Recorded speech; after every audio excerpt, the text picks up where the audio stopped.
everyone, welcome to my channel. My name's Hayley Marie. Today we are going to be painting a sunflower. Let's start with a light sketch of a sunflower.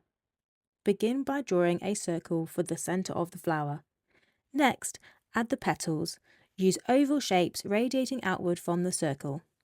To give your drawing depth, overlap some petals behind others and make them slightly thinner to create the illusion that they're angled.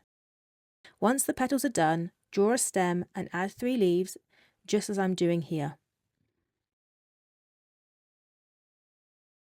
Now that our sketch is complete, gently erase the pencil lines so they're just faintly visible. Today, I'm going to be using the Winsor & Newton 45 colour palette, but don't stress if you don't have the same one. All you really need is a brown, a yellow, a green and an orange. I will let you know which Winsor & Newton shades I will be using as we go through, and I'll also show you how you can mix similar tones using just those 4 colours.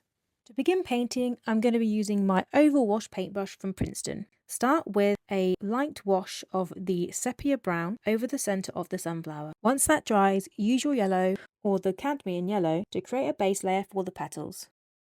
Then with a size 4 round brush, also by Princeton, paint the stem and leaves with the green as the base layer. And this green I'm using here is the emerald green. Let everything dry completely before we move on to adding detail.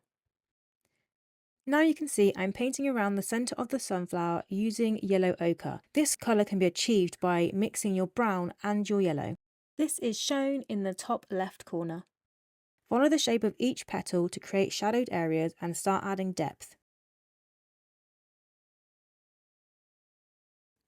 Then, using raw umber, I'm painting the smaller petals peeking out from behind and adding detail to overlapping petals.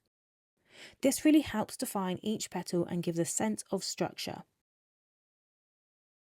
While the petals dry, let's work on the leaves. Starting with your green, use a high pigmented amount and paint in the stem and paint where the leaf veins will be. Then with a deep green, which is the viridian hue, create shadow under the leaves and directly beneath the flower head.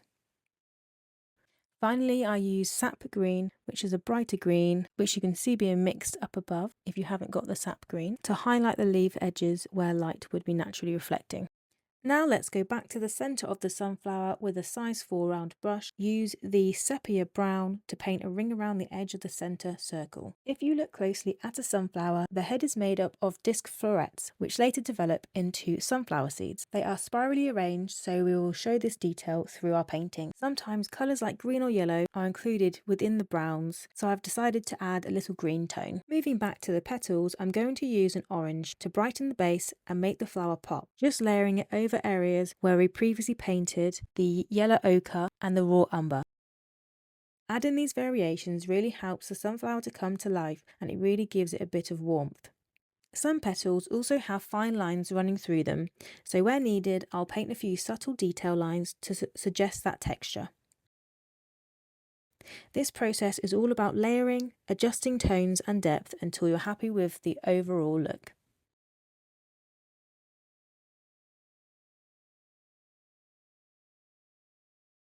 Now I'm going to add pollen dots in the darker ring using a more pigmented brown.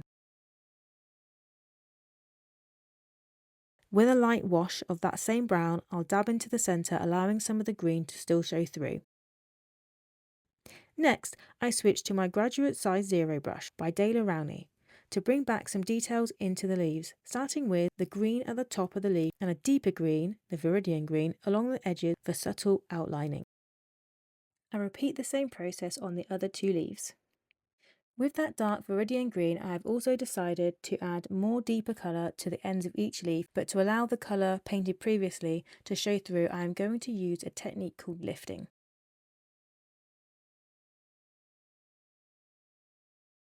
With my 1-inch script brush, also by Abrami, I add outlines and fine details to the petals using dark brown.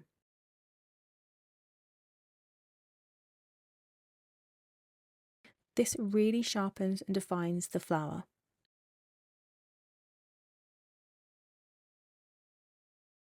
Then back to the size 0 brush, I add a few more shadow details at the centre and to the petals that are placed behind others.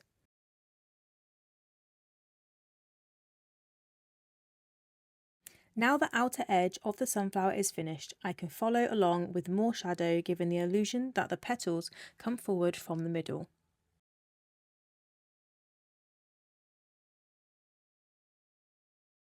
Back to the leaves one last time, let's reintroduce the veins using a more pigmented green. I really liked the idea of adding a curled up edge to the leaf to make it more realistic, adding more of that darker green to make a shadow, and of course then add the leaf veins.